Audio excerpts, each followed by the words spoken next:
You play out in that is Athos.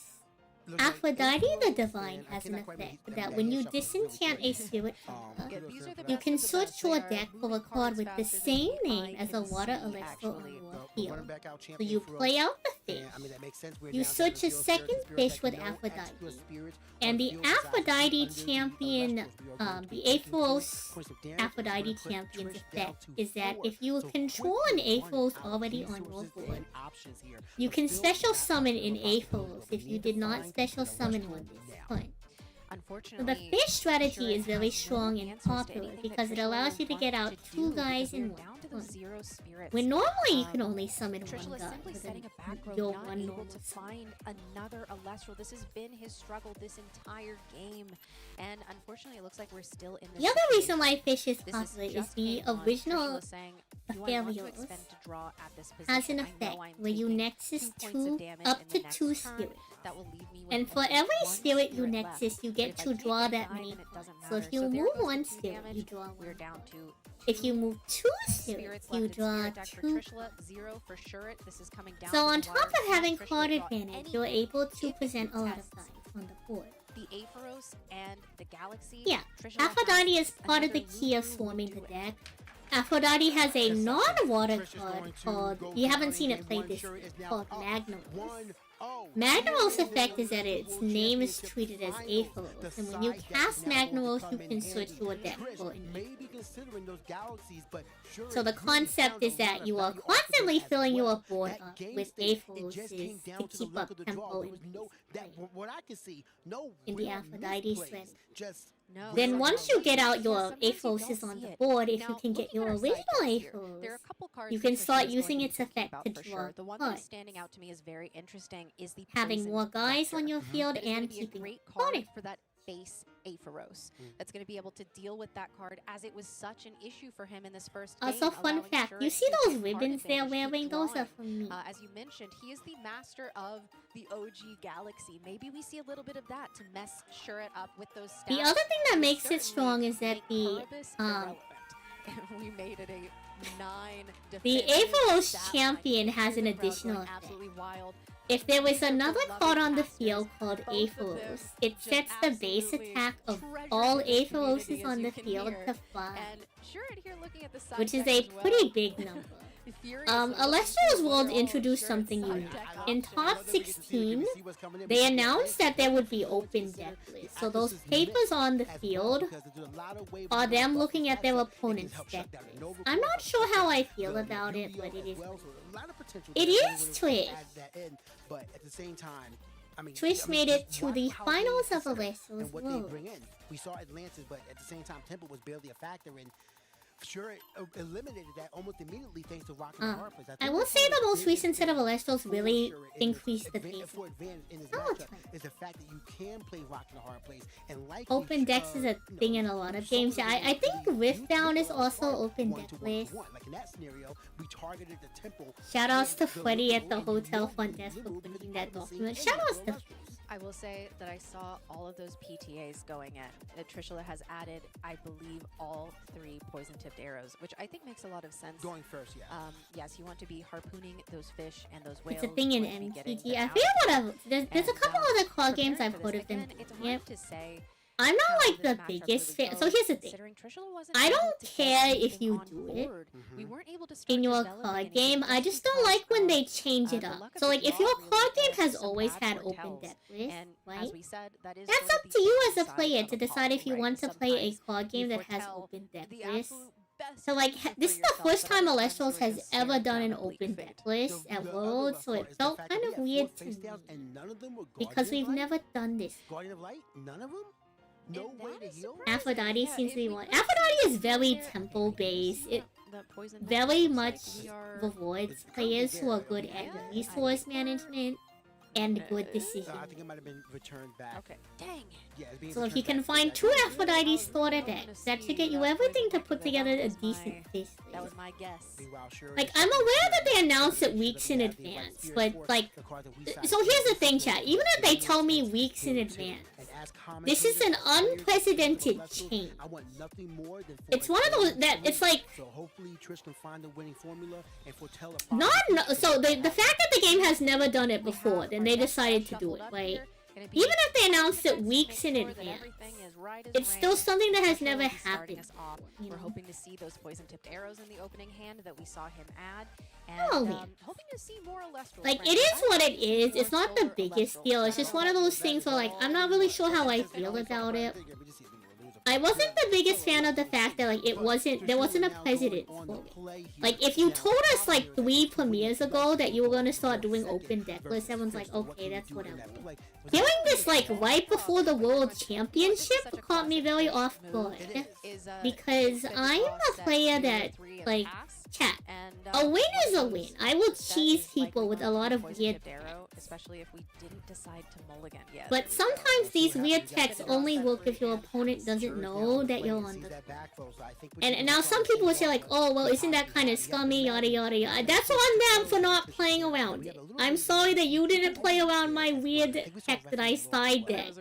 And it beat you in the game. I'm sorry that you lost to the fact that nobody in the game will play this card but Sand Sally. You should have realized that I would have been the only person to put this card in my deck. And you lost to it. Because this is not the first time that I've been the only person to play a certain card and people be like, why are you even running this card? And I'd be like, oh, do you have an answer? No? Cool, I win the game. So, the Nova Core is very strong. This is a new card introduced to this set. The prerequisite to casting this Elestral, which by the way, when you normal cast an Elestral, Elestrals have pods. A 1-0 Elestral is kind of like a level 4 monster or lower in you can play them out during the turn. Anything that has 2 or more spirits usually cannot be played unless you meet special conditions. The condition for summoning Nova Core, which is a 2-spirit Elestral, that Trishula is going to be developing at the beginning here, especially is that you have to have the stadium, which is to the right side at the bottom. I mean, the left side at the bottom of Trishula's field. And is currently being removed. That needs to be up for you in order for you to normal cast Nova. So, like, you can tribute summon this card, or no, you can normal summon this card if this field spell is up. So imagine, like, there was a level 5 monster that said, well, this field spell is up, you can normal summon. Kind of like the cast kill continue. Whether or not I wanted to know what Curvis looked like under the water for a long time, and then I saw the so like hate card side decking and Yu-Gi-Oh! Tis tis tis. You say that, but if you lose to it, that's on you. Part of the idea is that scouting is a bad experience, and we've had many scouting problems with online players. I mean, I understand that scouting is the problem, but I don't like. There's not a lot you can do about it. Like, if your answer to scouting is having open deck lists, in my opinion, the real answer to scouting is having the entire tournament be open deck lists. I feel like it's weird to go halfway on it. Like, okay, hot take, chat, hot take. If you think that having an open deck list in top 16 is supposed to, like, combat scouting, and you're worried about scouting, oh my god, Celestial from hand! So, in Elestrals, how you, like... Don't put that on him. Don't put that on my boy. A Celestial has 3 spirits. A Link 2 to a Link 3, or like a level 5 to a level 7. As long as you had a level 5 on the field, or you have like a level 4 with 2 spirits. That's kind of like what that is. Not quite sure. However, fortunately, yeah, like, there was a thing with Untapped in Yu-Gi-Oh! World, and somebody, like, quote-unquote, had their high horse of saying that it would level the playing field. That felt very unfair because, like, the players at the time didn't know their deck list would be weak. I know that that's, like, different with, like, Elestrals, because players knew beforehand that their cards would be, put out. I don't know. Like, I'm not here to decide what is proper tournament play. Oh look, welcome on in. I'm not here to decide what is proper tournament play. I'm allowed to have my opinions as a player. I felt like it was just kind of out of left field to learn that it would be open deck list. I don't know if it really mattered or not because the Elestral's card pool is so small. I think right now, where Elestrals currently is, open deck list doesn't matter. I think in a game like Yu-Gi-Oh, open deck list completely matters. You know what I mean? Like in Yu-Gi-Oh, since there was like 5 billion different cards you could possibly run. So if you're wondering why people are chilling, Trishula has this bit before every online premiere for like a year. He would ask a rulings question and say, Judge, what happens when I cast Galaxy and my opponent chains Poison Tip Arrow? That interaction happened in the finals and everyone was chilling. The reason why this interaction is important is because in Elestrals, stat swaps happen in a particular order. I think Where's Waldo? Well, we know what Trishula's next 4 cards. Oh, there we go. I'm not sure how that measures consistency for decks. Well, it's just one of those things where, like, I just like to make silly decks. Putting it on the top of the deck. So the tech cards that I put in aren't even good cards. I just like to beat people with cards that, like, if someone told you they lost to that card, they would call you a bad player. What is the answer though? Good play. So Trish would ask that before every player's meeting. So the meme is whale arrow question. And so that happened in finals, and that's why everyone after we find Nebulio, we search for that. Now it's sitting at a 6 points, and now we're just wait, hold up. One Piece doesn't have siding. Yeah, One Piece doesn't have siding, so if you have a poor matchup, you're just Is the audio fine? You can't hear anything? Chat, is the audio fine? Like, I kind of lowered the stream because, like, I don't really want y'all to hear the commentary too much. Like, our commentators are amazing. Shoutouts to PK, shoutouts to KQuay, shoutouts to MVP. I'm just trying to talk about gameplay, and that's why I lowered the volume. Because we're not trying to like watch party the final. I'm trying to explain the concept of it while we like do a vlog. You know. Hey, I have never heard of that happening in the game of Elestrals. Please chat, you're going into head. However, if Shurit isn't able to get some play going, this is Trishula's game to walk away with right now. Let's find out what happens. We are going to be dealing with the points of damage, and we still have 3 face-down set. It could be the Argo, it could be Gorgon's Gaze, it could be Poison Tip Arrow. Foamy, though, we were talking about this earlier, and now here it is, searching out the Aphrodite. Do we have a way to stop it? We're going to let it go. I guess not value it. And then, of course, with your opponent only at 3 spirits left in their spirit deck. PK jump scared you. PK is wonderful. I love where, you know, you want them to get those spirits out the spirit deck. Yes. So I will say we have exactly but anyways, like not to dwell too long on the open deck list thing. I guess for me it's one of those things that's like I feel like you just go all or nothing on the open deck list. If you are going to have an open deck list at all, if the entire reason to have open deck list is to stop scouting, you should just have it be open deck list for the entire tournament. Because what's stopping people from scouting during Swiss rounds? When you like in Elestrals, they usually have stream matches that are displayed. And there was this huge contention talking about how players who end up on feature match are at a disadvantage. So it's like, if the whole concept is to even the playing field, just release everyone's deck list. From my perspective.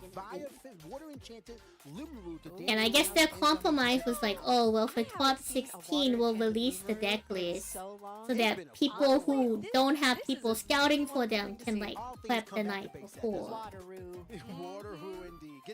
Which, like, I guess that's not terrible, but, like, on the flip side, if you didn't tech for a certain strategy, you didn't tech for a certain strategy. It does have interaction with your opponent. I can't say what's going to happen in the next format. In May comes out the next set, Sunstrike. There was a little bit change in schedule. We thought we were going to play the next set for Worlds, but we're still in this format for live stream. I think the live stream has settled to a good pace of Elestrals. I'm not sure how people will take the new pace of Elestrals. We're just gonna have to see how everyone adapts. Sure, same thing. Unable to see guys, having to expend.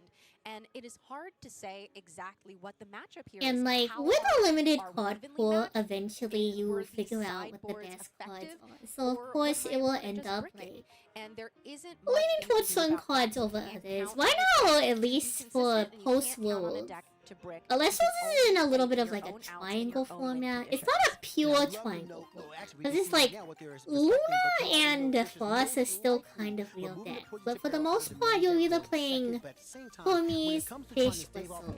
Parade, I think that's one of the best things you can do is just maintain there. The crowd has gathered in. So I know Yu-Gi-Oh players really like triangle format. We see the siding pattern of these two casters right now. I think it's okay to have a slightly more diverse format. I also think it's fine when the format is as concise as a triangle format. I think there are benefits to both. I think having a format past the triangle format does make it harder to account for all decks across the board when preparing for competitive play.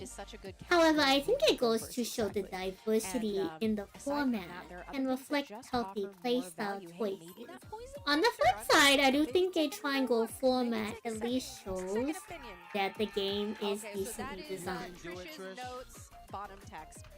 Those are his notes to himself to remind him of who he really is. You know what? I love that. And I think that that's beautiful. He consults it before every game 3 is what he's told me. So he's drawn power from it. So like naturally some decks just are a little bit better than others because each set new cards are released. And not in Elestrals, not every element gets the same amount of cards released in every set. So of course some strategies see more play.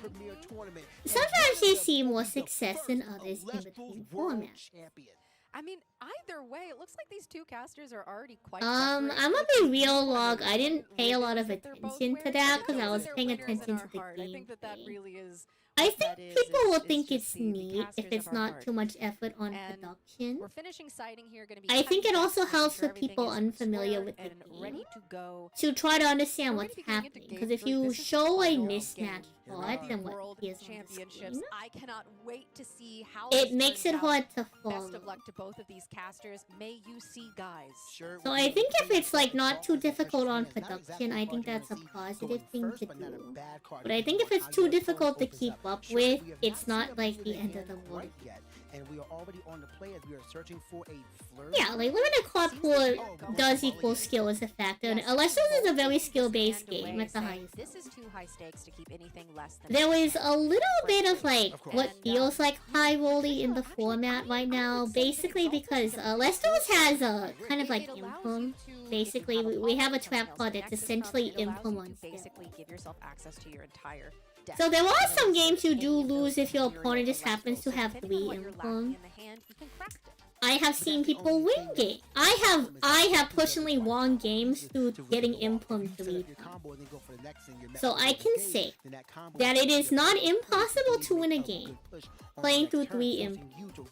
However, I will also make an addendum that it is kind of difficult. You gotta really think like how far ahead may your opponent be and what they have set up for you. What is the threat you have? Well, like, it's not even about the high rarity flexing. Like, if I was a high rarity player and they showed the wrong rarity card, I personally wouldn't care. I just think for clarity of the viewers who are unfamiliar with the game, it's like, I don't know if he seems particularly happy with it, but it seems we're just going to keep it and go for the champion. But I do think that live stream format, like later once they made some changes. The format for Worlds, I'll call it that. The format for Worlds, I think, ended up in a very interesting place. That even allowed, like, we have like the top 3 decks, and we have like 2 additional decks that are pretty close to like high A tier. But depending on the matchup and how the game plays out, could give the top decks a run for their money. Because at the end of the day, every game is a little different. And remember that twin chat, you always need a little bit of.